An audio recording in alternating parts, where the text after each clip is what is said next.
Welcome, everyone, to Pro Football Tonight. We're going to be picking every single game from NFL Sunday, Week 17, and also talking about the playoff picture and potential clinching scenarios that could take form this Sunday in the NFL. There's a lot to talk about. Before we get started, though, please be sure to hit that like button, subscribe, and hit that notification bell so you get notified whenever a new video is released.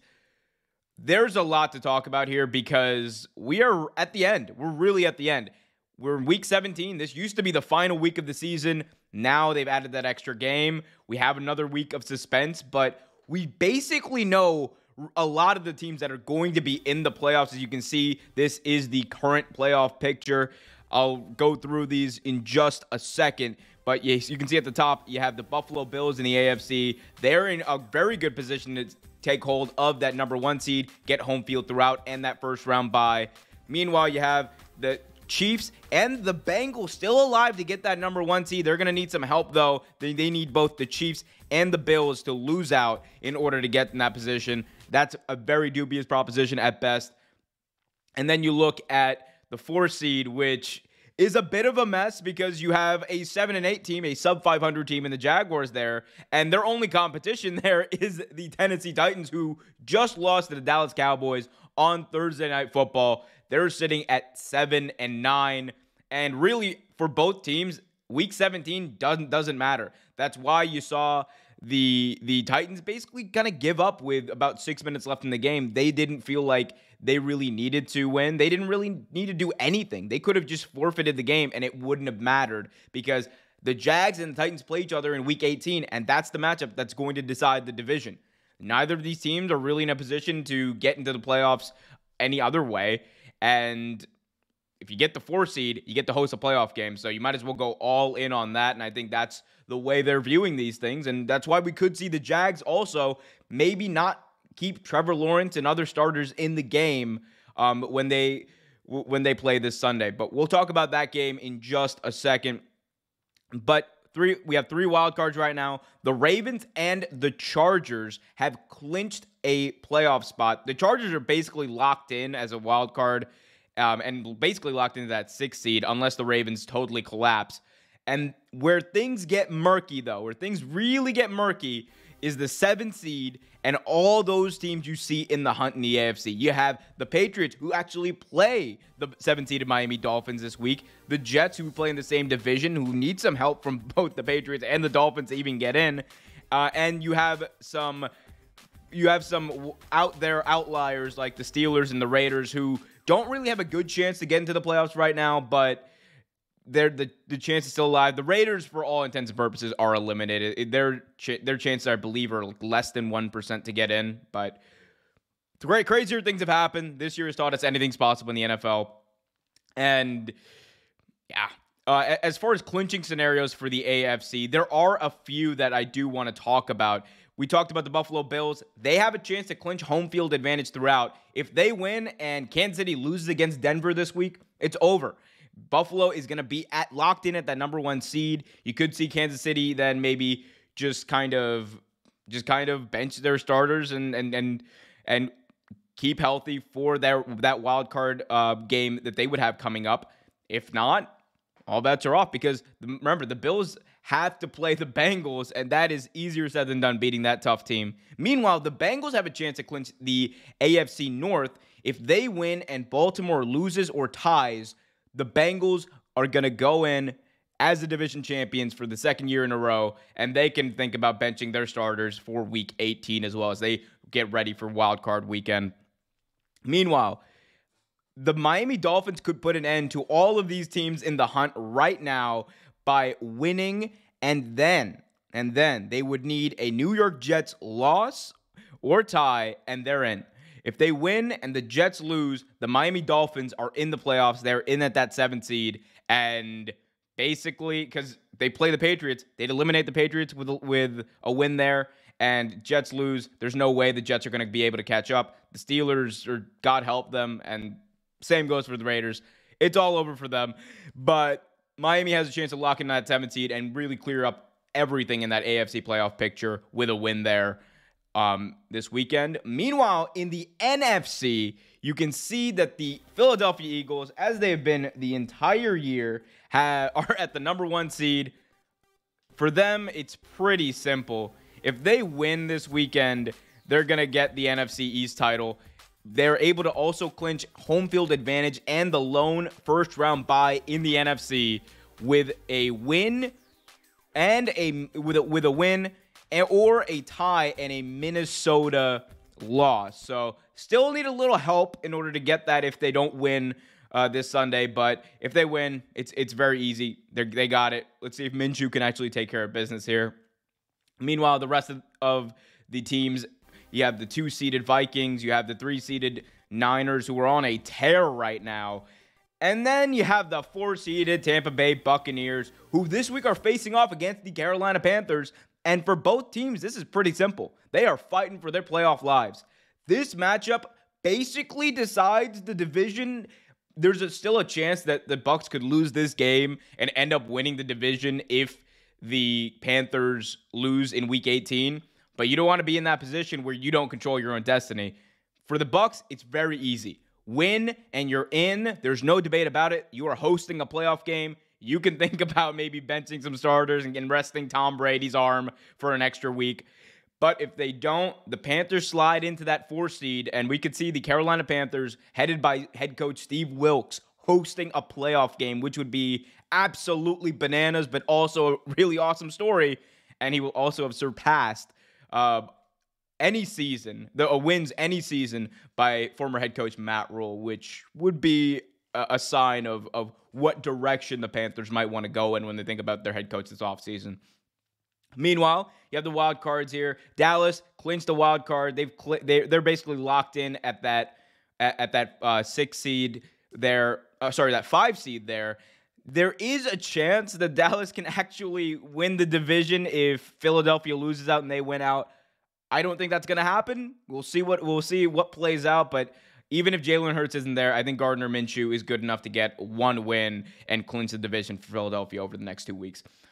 And then you have the Giants, the New York Football Giants, who have a chance. There are a lot of scenarios where the Giants can actually clinch here. With a win, they're in. They don't have to worry about anything. It's that easy for the New York Football Giants. They could get their first playoff berth since 2017. If they don't win, there are some tie scenarios that I don't really want to go through, but even if they lose, if Seattle loses and Washington loses, they're in. If Seattle, Detroit, and Green Bay all lose, they're in. So a lot of ways for New York to get into the playoffs this year, and I honestly think that if they get in, this is a very dangerous team to look out for. The New York Giants play pretty good defense, and they can run the ball. That's 2 things you need to be able to do in the playoffs. So don't sleep on them when they get in. And at this point, it's basically an inevitability. Meanwhile, you have the Washington Commanders, who also have a scenario where they can clinch. It takes a little bit of help, but Washington, if they win, Seattle loses, Detroit loses, and Green Bay lose. Boom, you're in. You've made the playoffs. The NFC playoff picture becomes becomes a lot more clear as well. But again, I mentioned all these teams. You have Seattle, who have proven this season that they are a tough out and they are a very tough team to play. The Lions, who have proven the same and started the season 1-6. Since then, are 6-2. Watch out for Dan Campbell and this Detroit Lions team. They, for a large part of the season, have been one of, if not the best overall offense in the league. If they get in, I'm telling you, they will knock off somebody. That is the momentum that they have garnered throughout the season, and they're a very dangerous team to play. Meanwhile, Green Bay is just hoping everyone loses this weekend and trying to brace for impact, as it's also kind of inevitable at this point that they don't make it. But like I said, crazier things have happened. I'm not even going to talk about the Saints. God bless them that they're even in the conversation of it being in the hunt, but they're not going to get in. So those are the scenarios. These are the games that are actually going to be played. Let's start off with the Sunday 1 p.m. slate of games. you have the Arizona Cardinals taking on the Atlanta Falcons in a game that honestly nobody needs to see and nobody really cares about. The only notable note from this game is that Trace McSorley is not going to be the starting quarterback for the Arizona Cardinals. It is going to be David Blau, the former Thanksgiving hero of Detroit. That being said, it's David Blau versus Desmond Ridder. Give me Desmond Ridder. I think the Falcons want to end the season strong for Arthur Smith. I think they will, and I think this is going to be a bit of momentum for Desmond Ridder because he's come in and he's played with poise. That is the bare minimum you could ask from a young quarterback. I think he's done that and then some. Look for him to get a win here, even though it's a pretty depleted Arizona Cardinals team against a pretty depleted Arizona Cardinals team. Look for them to get the victory here. Moving on, you got the Patriots and the Miami Dolphins in a game of epic proportions. A lot of playoff potential between these two teams, and this game is going to go a long way to deciding the playoffs. Again, Miami wins. They're in pretty good position there, and they knocked the Patriots out. But the big news from this game is that Tua Tagovailoa will not be playing. Tua suffered another concussion. They don't even know when he's going to be able to come back. So Mac Jones versus Teddy Bridgewater. It's a quarterback matchup. It's Bill Belichick versus Teddy Bridgewater in all actuality. As inconsistent, I should say, as that offense has been, I'm going with the Patriots here. I just do not think that the Dolphins, even though Teddy Bridgewater is a really good quarterback when he's on, I don't think that they're going to have enough to beat this Patriots team. I think Matt Judon is going to be able to get around the edge and get to him, and that's going to be the game. It's going to be a hard-nosed defensive game, no doubt, because not a lot of points are going to be scored. But give me the Patriots in this one. I think they're going to keep their playoff hopes alive, and actually, I believe they actually jump over the Dolphins and then control their own destiny going into Week 18. So we'll see what happens there. Eagles, Saints, I'm going to go rapid fire on this one, on the next two. Eagles, Saints, and Giants, Colts. Give me the NFC East in these games. Eagles, there's no way Minshew is losing to the Saints, even though the Saints, in my opinion, is a team that Gardner Flint Minshew could end up going to next year, as weird as this might play out. We'll see what happens, but give me the Eagles. Give me the Giants over the Colts. I'm sorry, Big Trick Nick. It's just really not the Colts here. Finally, we get to the NFC South matchup of the week. Hell, the NFC South matchup of the decade. 6-9 Carolina versus 7-8 Tampa Bay to basically control their destiny going into Week 18 for the division and that number 4 seed in the NFC. Conventional wisdom tells me to pick Tom Brady here. Conventional wisdom tells me Brady's sick of being of this media narrative around him being old, around him being over the hill and all that, and that he just wants to get this in the books, get some rest, and then play wildcard weekend, get into the playoffs, and see what happens. It is really hard, though, for me to ignore the momentum that the Carolina Panthers have had over the last few weeks. This is a team that was dead in the water when they fired Matt Rule. And Steve Wilkes has been able to inspire this team to win football games. They are 500 since he took over. That's a big deal for a team that everyone thought was going to end up being getting like a top 5 pick. I'm rolling with the Panthers this week. That doesn't necessarily mean they will win the division because they still need either the Bucs to lose in Week 18 or they need to win. So, I mean, there's still some things to be sorted out there. But this week, this team, this momentum, give me Carolina. I'm probably going to regret it because Tom Brady is the GOAT and he's going to be angry and just whatever. Moving on, we got the Chiefs and the Broncos. Broncos coming off of firing head coach Nathaniel Hackett. They have a new head coach now in Jerry Rossberg, who I respect a lot. He's former special teams coordinator for Baltimore and assistant head coach to John Harbaugh for many years, including that Super Bowl run the Ravens went on a decade ago. That being said, it ain't going to help you against Andy Reid. It ain't going to help you against Patrick Mahomes. And it ain't going to help you against the Chiefs. Give me the Chiefs by this one. Give me the Chiefs by a lot. The Broncos just depleted, defeated, and this horse needs to be put down. Like, that's all I will say. Meanwhile, you got in Detroit, you got the Detroit Lions playing host to the Chicago Bears. Chicago, by the way, also been a tough out throughout the year. I think there's a weird stat about them that if their one-score games were reversed, they would actually be like the number 3 seed in the NFC or something crazy like that. So, I mean, like they're a tough out. Justin Fields is proving why he was picked in the first round of the NFL draft last year. All that being said, though, I build him up so I can break him down easily or easier, I hope. But I'm not going against this Detroit Lions team. That you just cannot. There's too much momentum behind them. I believe in them. I think Jared Goff, especially, this is the thing that people don't talk about enough.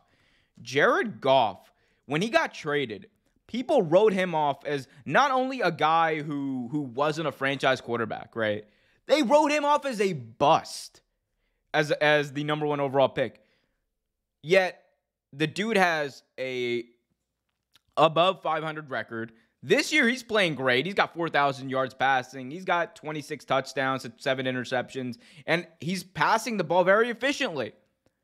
So it's not like I really take exception to the idea of Jared Goff being a bust in the NFL. I don't think that's what he is. We'll see what happens in this game. Give me the Lions, though. I'm not going to put them in doubt just yet. Rapid fire over the next few ones as well here. You got the Washington football team, the Washington Commanders, playing host to the Cleveland Browns. I'm putting the Commanders on upset alert. This week, they took out the guy who basically, for better or worse, helped re-energize this team and bring about a resurgence on this team. And they benched Taylor Heineke, and they put in the guy who was 2-4 as their starting quarterback and who made several key mistakes, has made several key mistakes when crunch time is on, when it's winning time. Look back at last year against the Colts. He's not tested ever since he hasn't been tested really ever since, I think it was 2019 with the Eagles. So give me the Browns in an upset alert. I'm telling you. This has got way more to do with the fact that I don't trust Carson Wentz in big moments rather than I have confidence in the Cleveland Browns. So we'll see what happens there. Jacksonville is going to be going over to Houston in a game that they don't really need to play their starters in. Again, this game has zero impact for Jacksonville. They're facing Tennessee in Week 18. Whoever wins that game wins. The loser doesn't matter. I don't actually know what happens if they tie, which would be nuts. But that being said, and the Texans being a tough out with the head coach Lovie Smith, although the Texans are also in competition with the Chicago Bears for that number 1 overall pick. That being said, the Bears have their starting quarterback, so maybe they're not as worried as they should be. I'm pretty sure that Doug Peterson is going to be playing the starters. I don't think he should for most of the game, but that's a decision that he's going to have to come to. Give me Jacksonville by like 3 points in this one. I think that Houston's going to give him a game. Meanwhile, you got the San Francisco 49ers going over, not the Bay, but over on a flight to Las Vegas. Used to be over the Bay, but they're going to be going out to Vegas playing against the Las Vegas Raiders, who just benched Derek Carr. Brock Purdy has been on fire. This team has rattled off, I believe, 8 straight wins. Yeah, win number 9 is right around the corner because they're going to absolutely destroy the Las Vegas Raiders, 4:05 p.m. Eastern on Sunday. Jets and Seahawks, both these teams 7-8. Both these teams in the hunt for the playoffs. Still need a little help, but both a lot to play for. Give me the Seahawks. I think Geno Smith, there is no sweeter revenge for Geno Smith than having a career resurgence like 10 years into the league and then being able at the end of the year to not only help your team get closer to the playoffs, but also knock out the team that drafted you and gave up on you out of the playoffs. I think that would be some poetic justice done to this season. And I think they're overdue for a good game over there in Seattle. So give me Seattle there. Vikings and the Packers. You know how the Packers have that saying, go Pack, go? Yeah, no Pack, no. It's easy. It's easy when you're going up against bad teams to think that the Packers are going to win. But, bruh, they're not beating this Vikings team. They are not beating the Minnesota Vikings, especially when the Vikings still have all to play for. They're still in contention for that number 1 seed. Give me the Vikings. They're going to end this season for the Packers, and the Packers are going to go into the offseason really having to take a close look at what they're going to do, because we saw glimpses of Jordan Love this year, and he has shown, it would seem, some improvement, and maybe he ends up being the guy that they drafted him to be. We'll see. Another game that absolutely does not matter in so many ways, because the Los Angeles Chargers are going to somehow host the Los Angeles Rams in the house that Stan Kroenke built. It is ridiculous that this is a home game for the Chargers, but okay. Like, no game is a home game for the Chargers, but this is just like insult to injury. Give me the Chargers though. They're going to be fine against the Rams. I think Baker's going to come down to earth and it'll be okay. Finally, we got my Baltimore Ravens, Sunday Night Football, Ravens, Steelers, primetime NBC, Chris Collinsworth sliding on in. Oh, I love it. The Ravens need to win out. The Ravens absolutely need to win out so they can not only win the division, but host a playoff game. That is big for Baltimore. They need that. I think they need that boost going in to the postseason, especially right now. It doesn't look like Lamar Jackson's going to be ready until the postseason. He's not going to be playing against Pittsburgh. We know that for sure. We know it's going to be Tyler Huntley. And again, Tyler Huntley beat this team just a few weeks ago. So I have confidence in him, especially at home in prime time, to get it done. But the Ravens, I think they're going to need all the advantages they can get. They need to make sure they beat the Steelers here. Pray that Lamar Jackson is healthy by week 18 so that they have a chance against the Bengals. If not, it's going to be tough sledding, but definitely give me the Ravens here. And it's going to be a tough game, though. Give me the Ravens by a touchdown. And finally, Monday Night Football, 8:30 p.m. Eastern, Bills and the Bengals in a primetime showdown. Two of the best offenses, two of the best quarterbacks, two of the most underrated defenses in the league as well. We don't talk about how good the Bills defense has been. I've watched a lot of Bills games this year, and they have been lights out at certain points. Give me the Bills. I think the Bills get it done here, and the Bills clinch home field advantage throughout. That is not just because I'm a Ravens fan, trust me. I just think that the Bengals, like this Bills pass rush is going to get to them. I just think the Bills are going to overpower the Bengals, and it's going to be one of those things where Cincinnati just has one of those dud games. I hope not. I hope it's a fun game, but that's just the way I see things playing out. And that's every single game from NFL Week 17. It took a while, but we got there. Let me know in the comment section below what games you're most looking forward to. Let me know where you think I'm right. Let me know where you think I was wrong. Let me know where you don't really care in the comment section. Hit that like button, subscribe, and hit that notification bell. Until next time, I'm Omer Q, and keep it real.